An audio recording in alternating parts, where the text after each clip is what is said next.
नमस्कार मित्रों, आज का हमारा टॉपिक है डीसी सर्किट। तो डीसी सर्किट की जब भी हम बात करते हैं तो डायरेक्ट करंट की तो बात होगी। भाई डीसी सर्किट है तो डायरेक्ट करंट है। तो डायरेक्ट करंट रियलिटी में क्या होता है, उसका मैग्नीट्यूड हमेशा क्या रहता है, कांस्टेंट रहता है और वो फ्रीक्वेंसी से इंडिपेंडेंट रहता है। तो डायरेक्ट करंट की बात करने से पहले जान लेते हैं हम सर्किट क्या होता है। सर्किट क्या होता है, सर्किट रियलिटी में किस चीज को बोलेंगे हम, हमें ये जानना है। सर्किट की जो डेफिनेशन है, डेफिनेशन लिखवा देते हैं। द कॉम्बाइनेशन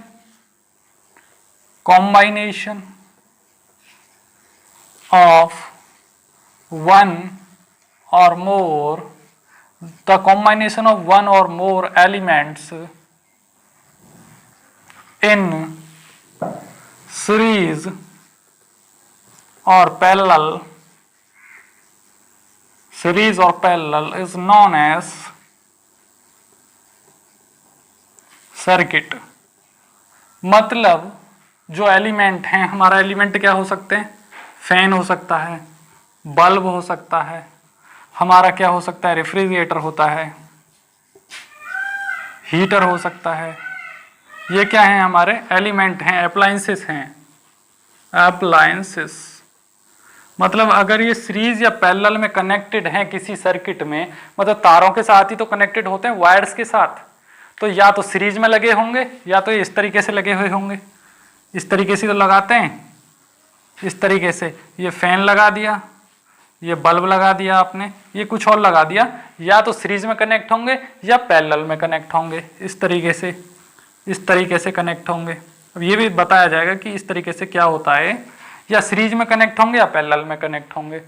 तो जब उनका कनेक्शन किया जाता है, एक गठबंध बनाया जाता है, कलेक्शन बनाया जाता है, तो उसको क्या बोलते हैं, सर्किट। दूसरी डेफिनेशन में समझिए, मान लीजिए एक बल्ब है मेरे पास, एक बैटरी है। एक बल्ब है और एक बैटरी है। अब मुझे इनको कनेक्ट करना है एक सर्किट में, तो कैसे करूंगा मैं, ये माइनस ये प्लस, ये छोटा टर्मिनल ये बड़ा, छोटा टर्मिनल हमेशा माइनस, बड़ा वाला प्लस। अब इनका क्या बनाना है, एक सर्किट। इस तरीके से मैंने यहाँ बल्ब लगा दिया और नीचे बल्ब क्या लगा दी, बैटरी। अब इस बैटरी को मैंने बल्ब से जोड़ा तो मुझे किसकी जरूरत पड़ेगी, वायर्स की, तो मैंने वायर्स भी जोड़ दिए। तो एक कंप्लीट जो एक समूह बनता है, ग्रुप बनता है एलिमेंट्स का वायर्स की सहायता से, वही क्या कहलाता है, एक सर्किट। अब जो आप पीसीबी देखते हैं, मोबाइल की प्लेट देखो चाहे चार्जर की प्लेट देखो, उसमें भी तो सर्किट ही होता है। वो उस रियलिटी में लोग उसको सर्किट समझते हैं और वायर्स को सर्किट नहीं समझते हैं। हर चीज जो भी जुड़ी हुई है एक कॉम्बिनेशन है। मतलब ये वायर यहाँ से लेकर घूमता हुआ यहाँ वापस आ जाए और बीच में इसमें फैन लगा हुआ है, कुछ भी लगा हुआ है, तो क्या कहलाएगा, एक सर्किट। मान लीजिए इस सर्किट को यहाँ से मैं ब्रेक कर दूं, इस तरीके से टूट गया, तो ये अब सर्किट नहीं है, ये ब्रेक सर्किट है, ये कंप्लीट सर्किट नहीं है। जुड़ा हुआ ही क्या कहलाता है, सर्किट। यानी फ्लो ऑफ करंट। अगर करंट का कंप्लीटली फ्लो करा पा रहा है कोई भी सर्किट, भाई ऐसा थोड़ी है यहाँ से पानी जा रहा है, यहाँ से पानी जा रहा है और बीच में से पाइप गायब है और पानी पहुंच रहा है। पाइप तो जुड़ी हुई होगी तभी तो उसको क्या बोलेंगे, पाइप बोलेंगे ना। ये क्या है, एक सर्किट। सर्किट आपके घरों में जो टंकी होती है, पानी जाता है, वो भी तो एक सर्किट ही है। मान ली एक जगह से दूसरी जगह किसी चीज का प्रवाह हो रहा है, फ्लो हो रहा है, चाहे वाटर हो, चाहे इलेक्ट्रिसिटी हो, चाहे जो हो, वो क्या किसके द्वारा हो रहा है, एक सर्किट के द्वारा होता है। तो ये बल्ब का सर्किट है, circuit A B C D. तो सर्किट क्या कहलाएगा, ए बी सी डी ए। यानी ए से शुरू हुआ, ए पे लास्ट हुआ, जहां से शुरू होता है वहीं लास्ट होता है किसी भी सर्किट का। ठीक है, मतलब यहां से करंट फ्लो होगा, यहां से होगा और यहां आके लास्ट हो जाएगा इसमें। तो ये होगा आपका circuit. The combination of one और मोर इलेक्ट्रिक एलिमेंट इन सीरीज, या तो सीरीज में लगे हुए होंगे या पैरेलल में लगे हुए होंगे, तो क्या कहलाएगा, एक सर्किट।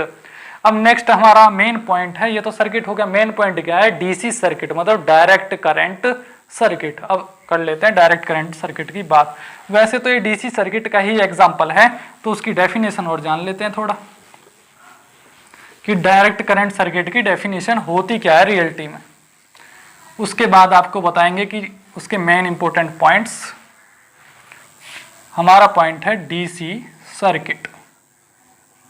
डीसी सर्किट, और सर्किट का ही दूसरा नाम क्या होता है, नेटवर्क। इसको ही क्या बोल देते हैं, नेटवर्क। यानी एक चीज से दूसरी चीज जो अगर जुड़ी हुई है वो क्या कहलाए, एक circuit, network. When A closed path followed when a closed path followed by the direct current के द्वारा अगर कोई क्लोज्ड पाथ फॉलो किया जा रहा है इन एनी सर्किट, किसी भी सर्किट में, तो क्या कहलाता है, डीसी सर्किट। डीसी सर्किट यानी डायरेक्ट करंट सर्किट।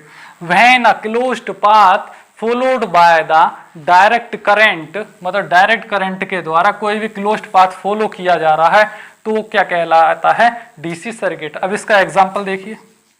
एग्जांपल, मान लीजिए बैटरी है, ये प्लस ये माइनस, ये बैटरी बन गई। अब बैटरी का एक तार लिया यहाँ से लिया, यहाँ से लिया, एक बल्ब लगाया यहाँ क्या लगा दिया, बल्ब।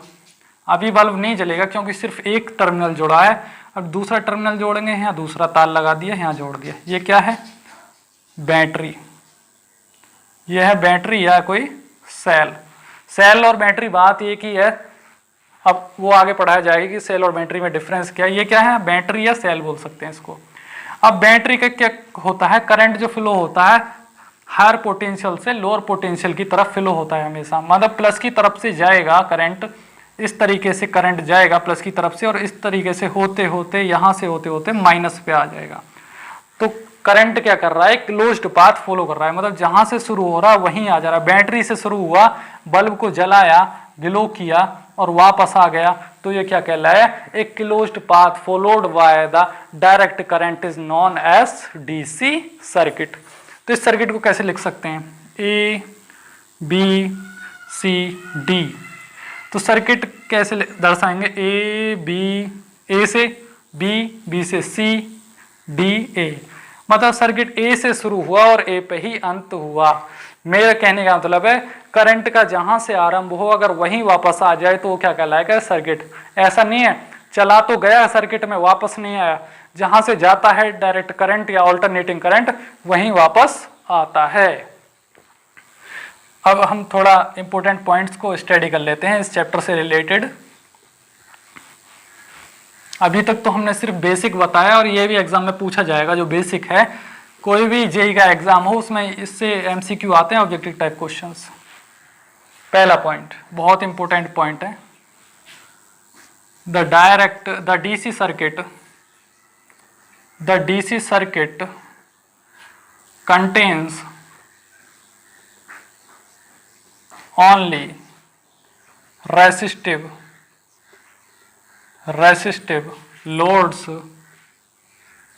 लोड्स। डीसी सर्किट में हमेशा क्या मिलेगा, एक रेसिस्टिव लोड ही मिलेगा, मतलब रेसिस्टेंस से रिलेटेड लोड ही मिलेगा। चाहे बल्ब की बात कर लो, चाहे छोटे छोटे अप्लायंसेस की बात कर लो, हमेशा एक रेसिस्टिव लोड मिलेगा। अब वो आपको आगे लिखवाया जाएगा कि रेसिस्टिव लोड होते क्या हैं, जिनका पावर फैक्टर यूनिटी हो उनको क्या कहते हैं, रेसिस्टिव लोड्स। दूसरा पॉइंट क्या है, डीसी सर्किट भैया डायरेक्ट करंट भी साथ साथ चला रहा हूं मैं, मतलब डीसी सर्किट की बात कर रहा हूं तो डायरेक्ट करंट की भी बात कर रहा हूं, समझ जाना। DC circuit has a constant magnitude of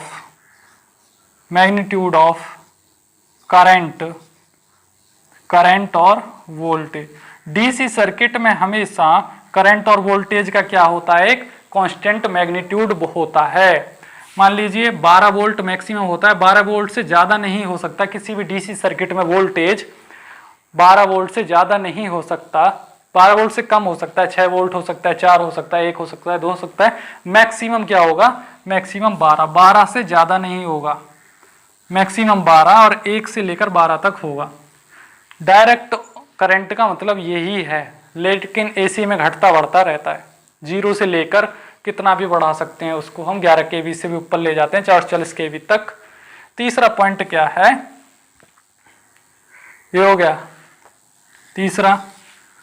DC circuits, DC circuit की वजह है डायरेक्ट करंट भी लिख सकते हो आप। Direct current is always independent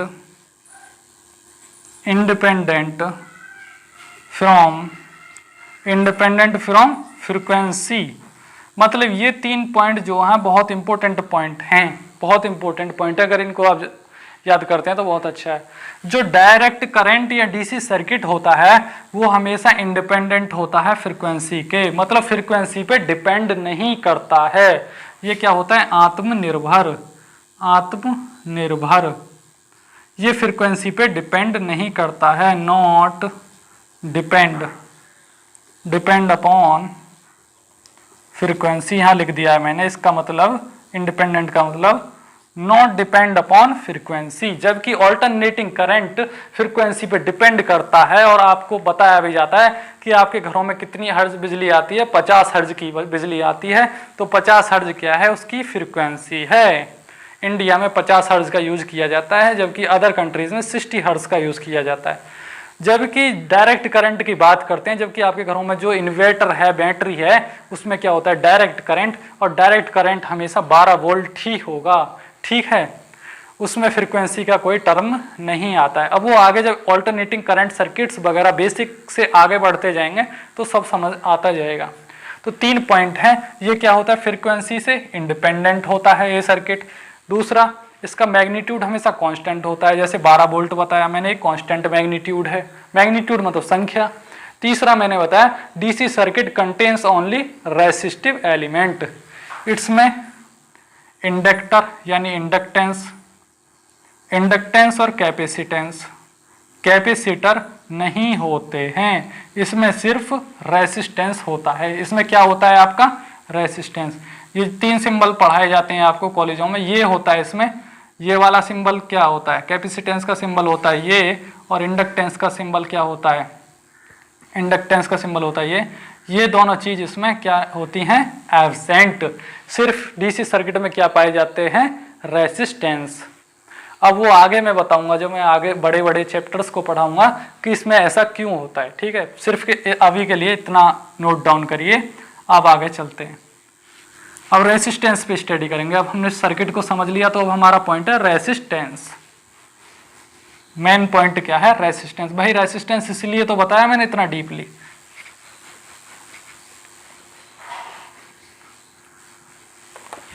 resistance के बारे में वैसे तो मैंने सभी को बता दिया है। अब हमारा पॉइंट होगा रेसिस्टेंस इन सीरीज। मतलब अगर सर्किट की बात है तो एक रेसिस्टेंस की बात तो की नहीं जाएगी, सीरीज की बात की जाएगी, मतलब एक से अधिक रेसिस्टेंस की। रेसिस्टेंस की यूनिट क्या बताइए मैंने, ओम। ऐसा यूनिट क्या होती है, ओम। इसका सिंबल होता है ये या ये, 2 सिंबल हैं इसके, ये और ये। इसके क्या है, सिंबल, और इसकी ऐसा यूनिट क्या है, ओम। सिर्फ इतना याद रखिए। और रेसिस्टेंस का जो फॉर्मूला होता है, फॉर्मूला क्या होता है रेसिस्टेंस का, रेसिस्टेंस का फॉर्मूला होता है R equals to rho L upon A। इतना याद रखिए आप, आगे इसी से रिलेटेड क्वेश्चन आएंगे। रेसिस्टेंस का फॉर्मूला क्या होता है, रेसिस्टेंस बराबर resistivity into length upon area. अब रेसिस्टेंस इन सीरीज, मान लीजिए क्या, मान लीजिए 3 रेसिस्टेंस हैं, R1, R2 और R3। और तुमसे कोई बोल दे R1, R2, 3 को सीरीज में कनेक्ट करिए, सीरीज में कनेक्ट करिए, तो आप कैसे कनेक्ट करेंगे, आप पहला रेसिस्टेंस लेंगे, पहला, फिर आप दूसरा लेंगे, फिर आप तीसरा लेंगे। मतलब 3 रेसिस्टेंसेस R1, R2 और R3 किस में कनेक्ट हो गए, सीरीज में। मतलब एक के पीछे एक जोड़ दिया जाए, लगातार एक रस्सी की तरह गांठ मारते हुए और खींच के रस्सी बांध दी जाए, तो क्या कहलाता है, सीरीज सर्किट। मतलब रेसिस्टेंस अगर सीरीज में कनेक्टेड है तो सीरीज सर्किट। अगर सर्किट्स को इस तरीके से बांध दिया जाए, अब ये 3 रेसिस्टेंस है, अभी हमसे बोला सीरीज में, पैरेलल में बोलेगा तो वो आगे मैं समझाऊंगा, फिलहाल के लिए सीरीज समझिए, ठीक है जी। अब बोल रहा है R1 बराबर 5 ओम, R2 बराबर भाई रेसिस्टेंस है तो इनकी कुछ वैल्यू भी तो होगी ओम्स में, मतलब इनका कुछ मैग्नीट्यूड भी तो होगा। मैग्नीट्यूड मतलब संख्या। ये 5 ओम का है, दूसरा वाला 2 ओम का है, तीसरा वाला 3 ओम का है। भाई रेसिस्टेंस जब भी पढ़ेंगे तो उनके ओम्स में उनकी वैल्यू लिखी जाएगी, उनका मैग्नीट्यूड लिखा जाएगा। मैग्नीट्यूड ये 5 ओम का, ये 2 ओम का, ये 3 ओम का। ये 5 ओम का है, ये 2 ओम का है और ये 3 ओम का है। अब इनका एक फॉर्मूला होता है कैसे, जब रेसिस्टेंस सीरीज में होते हैं तो उनको सॉल्व कैसे करें। तो इनका फॉर्मूला लिखवाते हैं, इक्विवेलेंट रेसिस्टेंस कैसे निकालते हैं। EQUIVALENT equivalent resistance. इक्विवेलेंट का मतलब है टोटल। किसी सर्किट में अगर 50 रेसिस्टेंस लगे हैं इसी तरीके से, तो उनका टोटल एक नंबर कैसे निकालें, एक एम्पलीट्यूड कैसे, मैग्नीट्यूड कैसे निकालें। तो उसी के लिए मैं फॉर्मूला बता रहा हूं। इक्विवेलेंट रेसिस्टेंस का फॉर्मूला ये होगा, क्या होगा, RT बराबर R1 plus R2 plus R3 dot dot dot RN। मतलब जितने रेसिस्टेंस हैं जोड़ते जाइए, प्लस करते जाइए, R1 R2 R3 और नंबर ऑफ रेसिस्टर, RN का मतलब नंबर ऑफ रेसिस्टर्स। तो हमारे पास कितने, 3। तो RT बराबर पहला 5, R2 की वैल्यू 2, यहां से देखिए 2, और R3 की वैल्यू 3। तो इनका सम क्या होगा, 5 और 2 7 और 3 10। 10 क्या होगा मैग्नीट्यूड, और इसकी ऐसा यूनिट क्या होगी, ओम। इस तरीके से वैल्यू लिख दी जाती है 10 ओम। इक्विवेलेंट रेसिस्टेंस क्या आ गया सीरीज में, 10 ओम। ठीक है जी। तो इसकी इतना जान लीजिए कि रेसिस्टेंस सीरीज में किस तरीके से सॉल्व होते हैं। आगे ट्रिक्स भी समझाई जाएगी, फिलहाल के लिए बेसिक समझिए। अब 3 रेसिस्टेंस सीरीज में कनेक्टेड हैं, तो इस फॉर्मूले से रिलेट कहाँ करेगा आप समझिए। R = ρL/A। तो लेंथ क्या है, इस सर्किट की लेंथ क्या होगी, बढ़ गई ना, लेंथ लंबी है। अगर लेंथ बढ़ेगी तो उसका रेसिस्टेंस बढ़ेगा। मतलब पहले इतना था, अब इसमें 2 रेसिस्टर और लगा दिए, पीछे 2 और लगा दिए, मतलब 3 हो गए ना। पहले तो इतना था, फिर इतना हुआ, 2 रेसिस्टर लगे, फिर तीसरा लगा तो इतनी होगी। जैसे जैसे लेंथ बढ़ी वैसे वैसे इस सर्किट का रेसिस्टेंस बढ़ा। वो अभी आपको आगे समझ आएगा जब पैरेलल सर्किट पढ़ोगे। अभी सिर्फ मैं इतना बता देता हूँ। अब इसकी डेफिनेशन लिखिए इसको रफ करके, कि क्यों लगाए जाते हैं पैरेलल सर्किट, डीसी सर्किट में डिफरेंस क्या होता है, वो सब आगे बताया जाएगा। पढ़ते जाइए बस। अब बात आती है पैरेलल सर्किट की, फिर उनको कंपेयर किया जाएगा। रेसिस्टेंस इन पैरेलल, सीरीज वाले का कितना आया था, 10 ओम। याद रखना 10 ओम, अभी करा के हटाऊं। अब उसी तरीके से 3 रेसिस्टेंस फिर से कनेक्टेड हैं। R1 की वैल्यू कितनी है, 5 ओम। R2 की वैल्यू कितनी है, 2 ओम। और R3 की वैल्यू कितनी है, 3 ओम। इस तरीके से भी 3 है, पहले भी 5 2 3 ही बताया था। अब इनको मैं डायरेक्ट इस तरीके से कनेक्ट ना करके इस तरीके से कर दूं, अगर इस तरीके से अगर कर दूं तो ये क्या कहलाएगा, मेरा पैरेलल सर्किट। अब पैरेलल सर्किट देखने में अजीब होता है, लेकिन बेसिकली घरों में हमें ये ही यूज़ किया जाता है। ये स्टार्ट और ये एंड, ये क्या है, स्टार्ट, ये एंड। इसी तरीके से यूज किया जाता है। ये 5 हो गया, ये 2 हो गया और ये 3 हो गया। अब इसका फॉर्मूला क्या है वो मैं आपको बताऊंगा कि पैरेलल और सीरीज सर्किट में डिफरेंस क्या है, क्यों बनाए जाते हैं पैरेलल और सीरीज सर्किट, वो आगे बताया जाएगा। इसका फॉर्मूला क्या है, उसका फॉर्मूला क्या था, RT बराबर R1 plus R2 plus R3 dot dot dot RN। ऐसे था ना सीरीज वाले का फॉर्मूला। जब हम पैरेलल का फॉर्मूला लिखेंगे तो पैरेलल का फॉर्मूला थोड़ा इससे अलग हो जाएगा।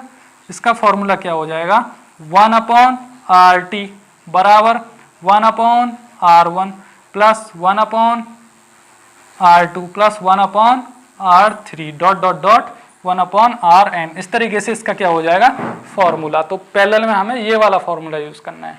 तो अब कर लेते हैं, यहां कर लेते हैं। 1/RT equals to 1/R1, R1 की वैल्यू 5 प्लस 1/R2, R2 की वैल्यू 2। अब इसका शॉर्टकट भी है, फिलहाल के लिए इतना समझिए, शॉर्टकट जब आप सीख जाएंगे तब सिखाया जाएगा। 1/R3, R3 की वैल्यू 3 तो जब इनका सॉल्व करेंगे कैसे करेंगे, सबसे पहले इनका एलसीएम निकालेंगे नीचे की, तो 5 10 या 30, एलसीएम आ गया 30। एलसीएम में तो शॉर्टकट निकाल रहा हूँ, मुझे आता है, लेकिन जब एलसीएम आप सीख लोगे मैथमेटिक्स से तो आप आता हो या सीख लेना। तो इसका कितना आ जाएगा 6, इसका आ जाएगा 15 और इसका आ जाएगा 10।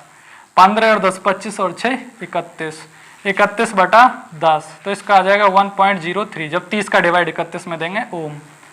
तो भैया आप देखिए, जब यही रेसिस्टेंस 5 ओम का, 2 ओम का और 3 ओम का सीरीज में लगे थे, तब तो इक्विवेलेंट रेसिस्टेंस कितना आया था सीरीज में 10 ओम, और अब कितना आ रहा है 1.03 ओम। कितना डिफरेंस आया, रेसिस्टेंस घट गया ना पैरेलल में।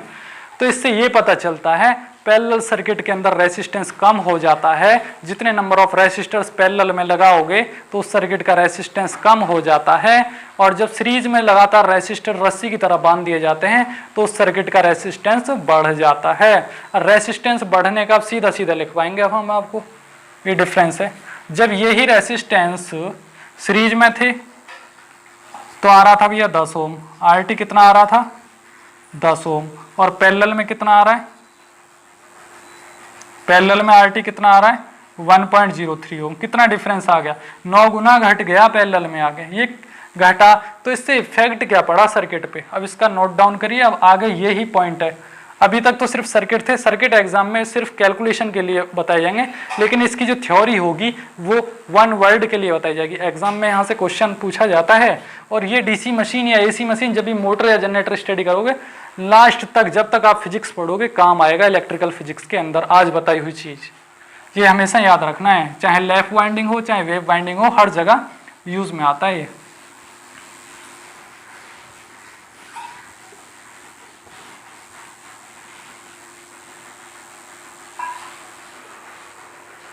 पहला पॉइंट लिखिए, the equivalent resistance, the equivalent resistance of series circuit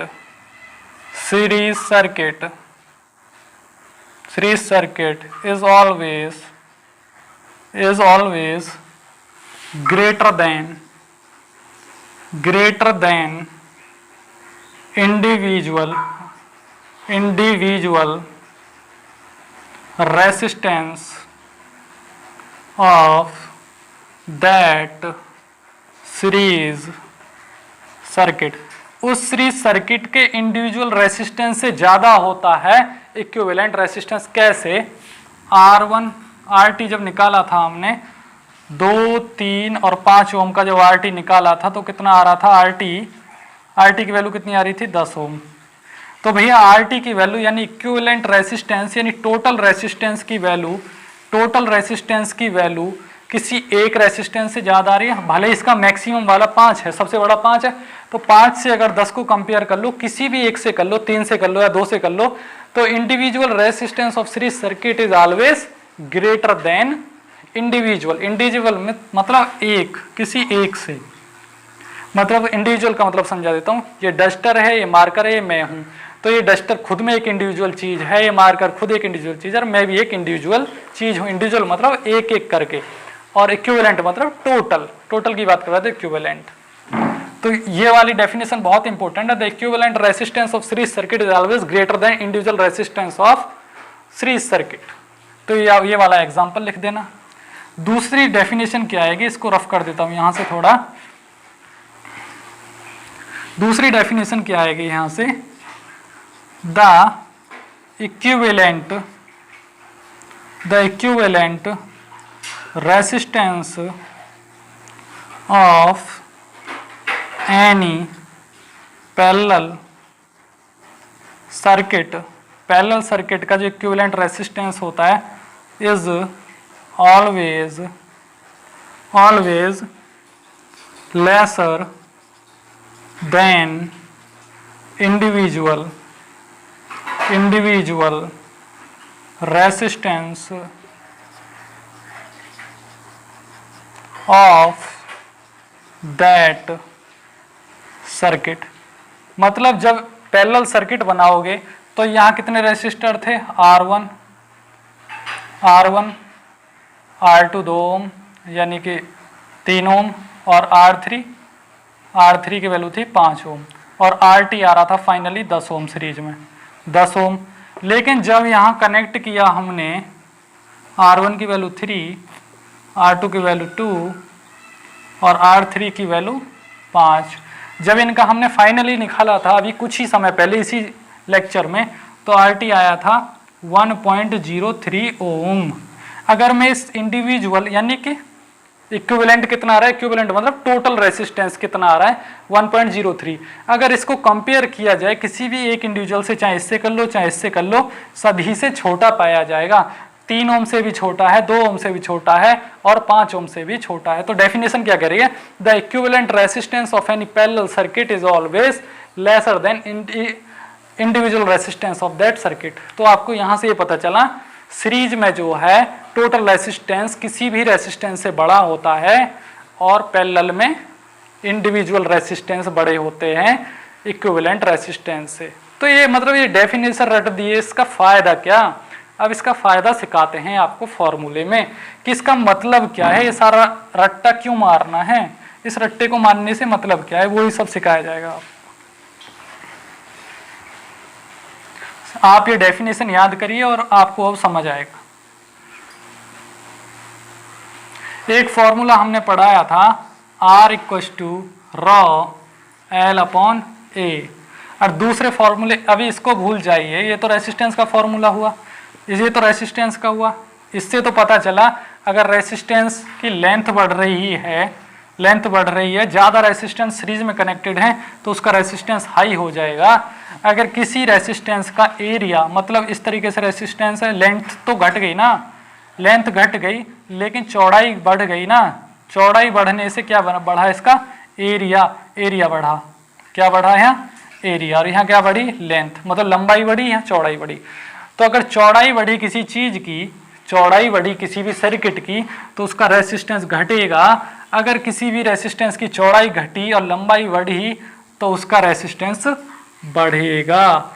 यानी कि ये फॉर्मूला यही बताता है R = ρL/A, अगर लेंथ बढ़ेगी तो रेसिस्टेंस बढ़ेगा और एरिया बढ़ेगा तो रेसिस्टेंस घटेगा। यहाँ एरिया घट गया ना, यही दर्शाता है। अब इसका मतलब क्या है, यहाँ तक भी समझ आ गया, लेकिन इसका यूज कहाँ है, अब यूज सिखाते हैं। इसका मतलब क्या है सब पढ़ने का, इसका मतलब अब यहाँ समझ आएगा। एक फॉर्मूला होता है I = V/R, I = V/R। मान लीजिए किसी सर्किट का रेसिस्टेंस हाई है, और हाई किसका होता है, सीरीज सर्किट का रेसिस्टेंस हमेशा क्या होता है हाई होता है। बताया था ना इक्विवेलेंट रेसिस्टेंस, तो इक्विवेलेंट को ही तो कंपेयर किया जाएगा। सीरीज सर्किट का रेसिस्टेंस हमेशा हाई होता है, तो सीरीज सर्किट के अंदर हमेशा करंट कम रहता है, सीरीज सर्किट के अंदर हमेशा करंट क्या रहता है कम। जबकि पैरेलल सर्किट, ये तो हो गया सीरीज की बात, अब करते हैं पैरेलल की बात। पैरेलल सर्किट का रेसिस्टेंस लो होता है, इक्विवेलेंट रेसिस्टेंस लो होता है, मतलब चाहे आप उसमें 1000 ओम के 3 रेसिस्टेंस पैरेलल में लगा दो, लेकिन उसका इक्विवेलेंट रेसिस्टेंस कम आएगा तो उसका रेसिस्टेंस तो घट गया ना। तो उसका रेसिस्टेंस कम होता है तो उस सर्किट का करंट ज़्यादा होता है। इसलिए हमेशा पैरेलल सर्किट को घरों में यूज़ किया जाता है। भाई कोई भी हमारा अप्लायंसेस है, चाहे कुछ भी लगा लीजिए, हीटर हो, बल्ब हो, फैन हो, रेफ्रिजरेटर हो, कुछ भी हो, उसमें करंट की बहुत ज़्यादा रिक्वायरमेंट होती है, इसलिए पैरेलल सर्किट का यूज़ किया जाता है। जहाँ करंट बढ़ेगा वहाँ रेसिस्टेंस घटेगा। तो अब यहाँ से इतना पता चला, सीरीज सर्किट में करंट कम होता है और पैरेलल सर्किट में करंट ज़्यादा होता है। यहाँ रेसिस्टेंस कम होता है और यहाँ रेसिस्टेंस ज़्यादा होता है। अब यही चीज़ मैं डेफिनेशन में लिखवाता हूँ आपको। पहला point, the resistance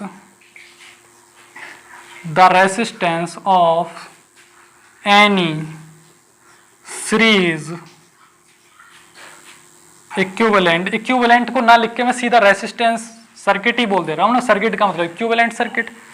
the resistance of any series circuit में जब भी बोलूंगा तो इक्विवेलेंट की बात करूंगा, इक्विवेलेंट या टोटल की ही बात करूंगा मैं, ठीक है जी। Equivalent circuit, series circuit is always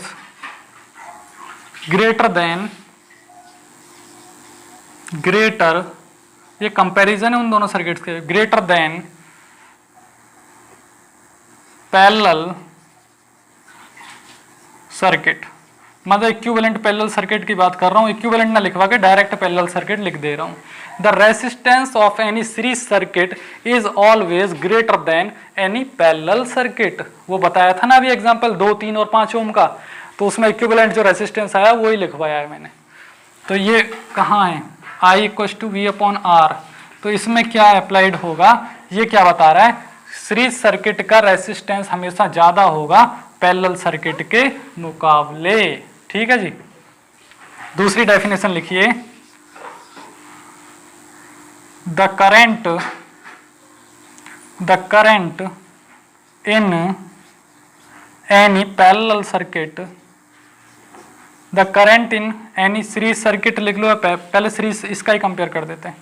in any series circuit, किसी भी सीरीज सर्किट में, any series circuit is lesser than any parallel circuit. Parallel circuit, यहां से हमें यह पता चल रहा है कि सीरीज सर्किट में रेसिस्टेंस हाई है तो उसका करंट लो है। तो ये फॉर्मूला अप्लाइड हो रहा है ना ओम्स लॉ वाला, I = V/R।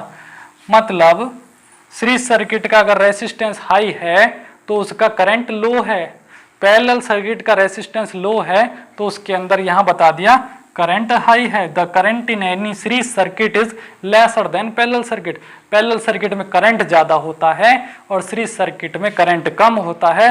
वैसे ही सीरीज सर्किट में रेसिस्टेंस ज्यादा होता है तो उसमें पैरेलल सर्किट में रेसिस्टेंस कम होता है। ये फॉर्मूला बहुत यूजेबल है इन डेफिनेशंस को कंपैरिजन करने के लिए। अब हम आपको बताएंगे आगे कुछ, ये डेफिनेशन नोट डाउन करिए और फिर आगे का बताते हैं। बहुत ही इंपॉर्टेंट पॉइंट बताने जा रहा हूं। सीरीज सर्किट के बारे में लिखिए कुछ। सीरीज सर्किट ये एग्जाम में पूछे जाते हैं, जो मैं लिखवा रहा हूं पॉइंट, और ये आपके पढ़ाई में भी जब फिजिक्स को पढ़ते हैं, किसी भी डीसी मशीन को, एसी मशीन को एग्जाम में ना भी पूछा जाए तो आप कॉन्सेप्ट को समझने के लिए यूज करेंगे ये वाली चीजें। Current is always constant. Current क्या होगा किसी भी सीरीज सर्किट में, हमेशा क्या होगा, कांस्टेंट होगा। और voltage will be always divided। Current हमेशा कांस्टेंट रहेगा किसी भी सीरीज सर्किट